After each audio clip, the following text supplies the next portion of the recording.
Pasiyentə iynə vurmuşuq, keyməni gözləyirik. Dediyimiz bir ədəd diş çəkəcəyik. Çəkən kimi yerinə implant qoymağı düşünürük. Keyməni gözləyirik. Pasiyentin bir ədəd dişi burada məhv olub, dişin tacı dağılıb. Tac bu, dişin üstü olan hissəsinə deyirik, tacı dağılıb və 3 köklü dişdir.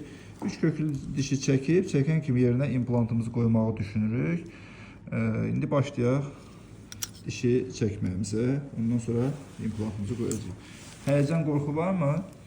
Yox. 2 ədəd implant qoymuşduq. Mən göstərsəm 2 ədəd implantımız bu hissədə vardır. Buranı sinus lifting edib qoymuşuq. İndi elə bu əməliyyat vaxtı bu implantların üstlərində açılacaq. Təxminən 3-4 ay öncə qoyulub implantlar.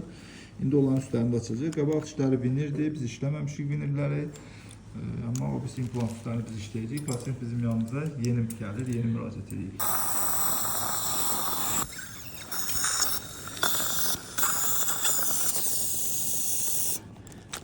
İkinci kök. Üçüncü kök. 3 ədəd kökün yerini görürük. 3 ədəd dəlik var burada. Diqqətli baxsaq, əgər görünürsə 1, 2, 3. Tən ortaya qoyacağıq buradan implantı. Amma məsafəmiz burada 6 mm-dir. Bizim implantımız isə bu ucdan, bu təpə nöqtəsindən 6 mm-dir. Bizim implantımız isə 7 mm-dir. Plus da biz bu ucda bunu saxlaya bilmərik. Birazca da içəri itələyəcəyik. Ona görə qapalı sinus lifting eləməli oluruq. Şimdi ona bir başlayaq.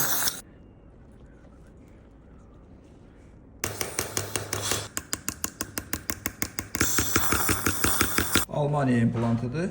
4.3 mm implantın qalınlığı, 7 mm isə uzunluğudur.